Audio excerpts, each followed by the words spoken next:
Shalom Vracha Mickaël, comment ça va? Shalom, comment allez-vous? Extraordinaire, Baruch Hashem. Quelle question dure tu as à nous donner aujourd'hui? Alors, la question, je ne sais pas si elle est dure, mais elle mérite d'être posée, c'est la suivante. Est-ce que la Torah est un leurre ou apporte-t-elle une réelle solution à nos problèmes? D'où elle vient cette question? Ça veut dire quoi? C'est un leurre. Alors, on peut se poser la question de... on a tous nos préoccupations, on va pas dire des problèmes, mais on a tous nos préoccupations, et on espère tous trouver une solution. Et certains trouvent la solution en disant Akadosh Baruch Hu s'occupera de nous, Akadosh Baruch Hu est là, et ça nous suffit. Mais est-ce que cette réponse-là, elle n'est pas un peu facile? Est-ce que cette réponse-là, ce n'est pas un leurre au problème? Parce que les problèmes sont toujours là. Donc, est-ce qu'elle apporte une réelle solution, la Torah? Est-ce qu'Akadosh Baruch Hu nous apporte une réelle solution à des problèmes qui, au final, ne sont pas réglés, sont toujours vacants, sont toujours présents? Extraordinaire. Tu as une question qui est très importante, qui est très profonde, et je pense qu'il faut donner cette réponse avec peut-être un machin que je te raconterai après, mais d'abord une ékouda qui est importante. Viens, on va parler d'un problème. Alors, allez-nous, il y a beaucoup de gens aujourd'hui, malheureusement, qui sont malades, on est d'accord? Maintenant, est-ce que quelqu'un, ou est-ce que la Torah, elle peut amener une réponse à cette maladie? Est-ce qu'elle peut amener une réponse à cette maladie? Je vais te raconter une petite histoire. Une petite histoire. Il était une fois un monsieur qui est dans la rue au Beth Knesset. Ce garçon, et il lui dit écoute, je pourrais t'inviter s'il te plaît, si ça ne te dérange pas, je fais une petite Seouda Todaya de remerciement. Il lui dit d'accord, il n'y a pas de problème, je vais venir. Bon, il ne se connaissait pas, c'est pas vraiment des grands amis. Il lui dit il va être invité, ok.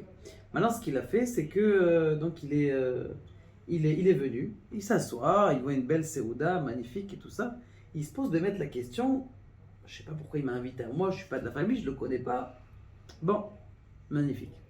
Donc il s'assoit, il regarde le type à côté de lui, il lui dit dis-moi, tu le connais toi? Il lui dit je le connais pas tellement. Ça fait partie de nos voisins quoi. Mais c'est pas, on n'a pas un lien extraordinaire entre les deux. Génial. Ce qui fait cet homme-là, c'est que le Baal Habayit, donc il se lève, il dit vous vous posez tous une question aujourd'hui. Oui, c'est quoi la question que je me pose? La question c'est que pourquoi est-ce que je vous ai invité spécialement à vous? Je vais vous expliquer. J'avais la corona il y a quelques temps et j'étais en train de partir.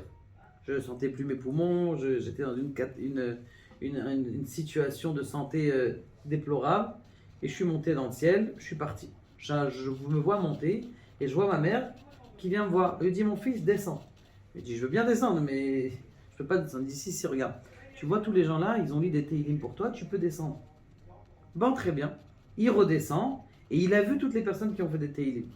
Il me dit, vous voulez que je vous dise, toutes les personnes qui ont fait des Teilim ici, c'est vous, toutes les personnes que j'ai vues, que grâce à vous, grâce à vos Teilim, j'ai eu une guérison. De là, c'est pour ça que je vous ai invité spécialement à vous, plus que d'autres personnes. Alors ils se sont posé la question, l'un l'autre, dit, moi, tu as fait quoi, une journée de Teilim pour lui? Non. J'ai vu sur WhatsApp que j'ai fait des Teilim, et du coup, j'ai fait un petit sur la malotte. Rapidos. Donc, c'est vrai que tu peux pas dire que, comme il disait Staline, il disait la religion est l'opium du peuple. Ça veut dire quoi? Ça veut dire que c'est peut-être une imaginaire, que la religion ça nous rend heureux ou quelque chose comme ça. D'abord, c'est faux. Ça a vraiment une vraie impact. La religion, ça a un vrai impact. Combien de gens ont pris pour eux? Ils ont guéri. Et je peux te raconter des histoires comme ça, les uns après les autres. Oui, mais des fois, on entend des cas où la personne, on a prié pour lui et il n'a pas guéri. Comment tu me réponds à ça? La réponse, elle est simple. La réponse, elle est simple. Elle est très très simple même. C'est tout simplement que cet homme-là, il devait partir. Il devait partir. C'est bien pour lui, dans ce Gilgoul, de partir, dans cette réincarnation, de partir à ce moment-là. Et nous, on ne comprend pas parce qu'on a mal. Tu vas me dire, oui, mais ça ne va pas revenir. Non, non, j'ai encore mieux. Même si quelqu'un, tu sais, les gens qui passent la Shiva, 7 jours, ils ont tous les gens qui sont autour. J'avais une fois un reportage. Il y avait une femme une femme qui est en France, qui disait oh le car il s'est renversé, on a perdu notre enfant, on est tout seul maintenant. Ça existe chez les juifs d'être tout seul maintenant.